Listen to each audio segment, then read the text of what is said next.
Hey!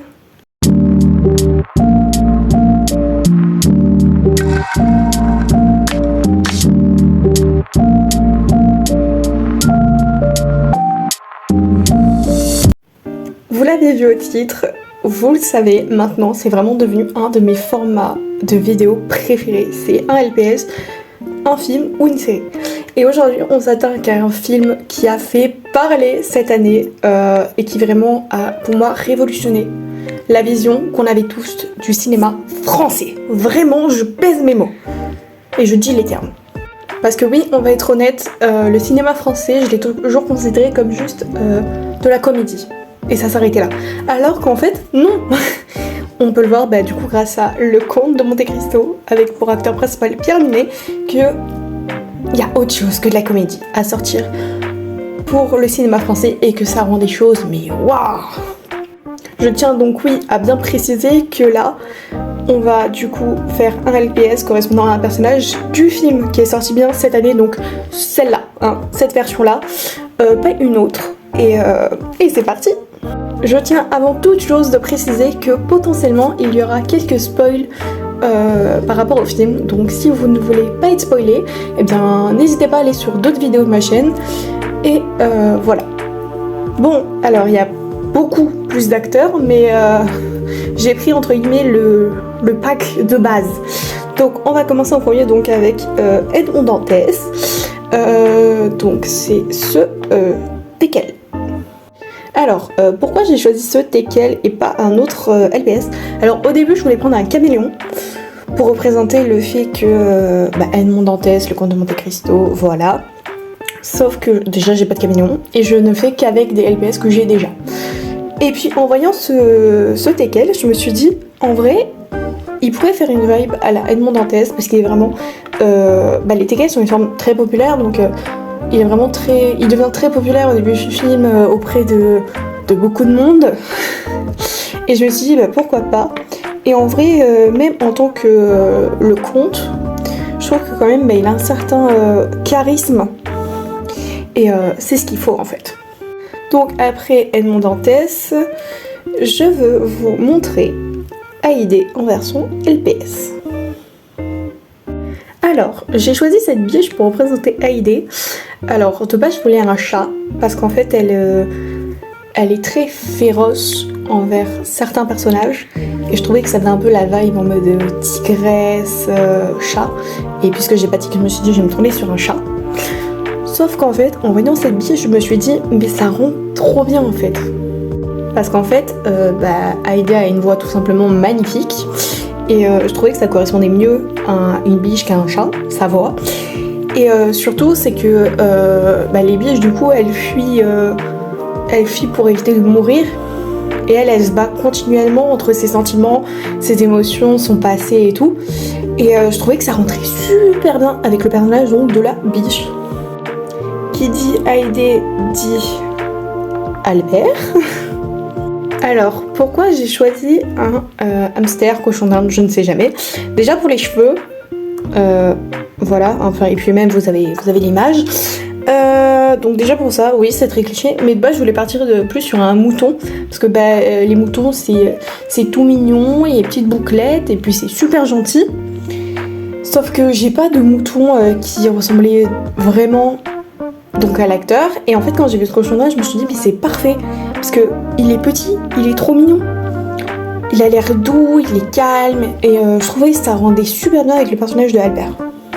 Bon qui dit le fils dit la mère, voici donc le personnage de Mercedes.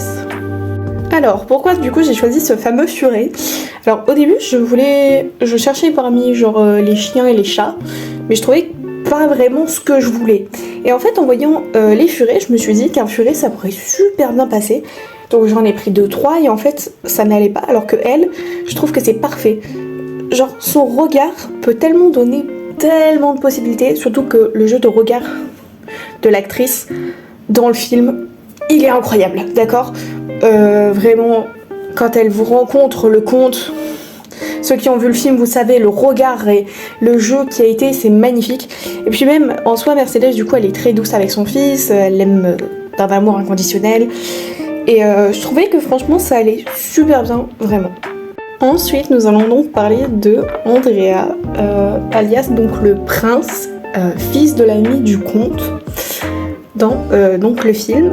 Alors pourquoi j'ai choisi ce LPS qui est absolument dégueu? Alors déjà c'est parce que j'aimerais l'avoir en bon état, et en fait tout simplement, alors ça peut paraître super chelou, mais en fait la coupe de cheveux de l'acteur m'a fait penser à ça. Je sais, c'est horrible et c'est super peut-être péjoratif et méchant, mais je sais pas, j'ai vu ça et j'ai fait mais oui en fait. Et puis même le chien c'est très loyal machin et tout, malgré les écarts, parce que les chiens font, malgré que beaucoup soient loyaux, ça peut leur arriver de faire des bêtises. Et en fait ça colle parfaitement au personnage en fait, tout simplement. Et puis même genre ce chien, quand je l'ai vu entre guillemets en piteux état, ça m'a permis de me dire ah mais s'il était en meilleur état, il serait pas la même personne. Et en fait ça marche encore mieux en fait avec le personnage du prince, parce qu'il n'est pas ce qu'il est en fait. Alors, il nous en reste plus que 3. Je pense que vous avez quand même une petite idée de ce qui nous reste. On va commencer de suite avec le baron. Vraiment direct, ce LPS. Il y a beaucoup de pet jobs, je sais que j'ai déjà mis dans d'autres trucs, machin ou quoi. Mais lui, pour le baron, déjà pour les poils, genre le rasage, la coiffure et tout, je trouve que ça rend déjà super bien. Et puis même, il a la vibe d'un baron, d'un baron très pénible, on va dire pénible. Mais ça se voit, il est pas fourbe, mais il y a un truc mauvais qui se dégage de lui. Et oui, en fait, oui. Ensuite, nous avons donc le cousin donc, de Mercedes, qui est donc le père de... Ah, je ne vous dis pas qui. Gentil, je spoil, mais pas trop. Hein, franchement, je suis quelqu'un d'assez adorable. Hein. Et en fait, je l'ai vu et j'ai fait oui. C'est tout. Juste oui. Ça lui correspond. Ce petit fait assez le fier quand même. Il a la tête haute. Et je trouve que ça correspondait bien à ce personnage qui vraiment... il monte entre guillemets souvent sur ses grands chevaux. Et puis même tout simplement oui. Et enfin, nous terminons donc avec le procureur du roi, qui, déjà la moustache, voilà, hein, j'ai vu ce pet job, j'ai fait oui pour la moustache. Et alors, pourquoi j'ai pris ce Westie au lieu de prendre mon Westie tout noir? Tout simplement parce que celui-là, il a l'air gentil. En fait, il fait assez bonne figure, on dirait qu'il a envie de sourire, très calme, très beau. Alors qu'en fait, il est tout simplement horrible, voilà. Et je trouvais que ça marchait super bien avec le procureur du roi, qui a de nombreuses choses à se reprocher, d'accord? Je pense que c'est un des pires, si ce n'est le pire de cette histoire. Donc franchement, je trouve que ce Westie correspond à 1000%. Et donc voilà, j'espère que cette petite vidéo vous aura plu. On se retrouve très bientôt. Petit like, abonnement, tout ça. Bye bye!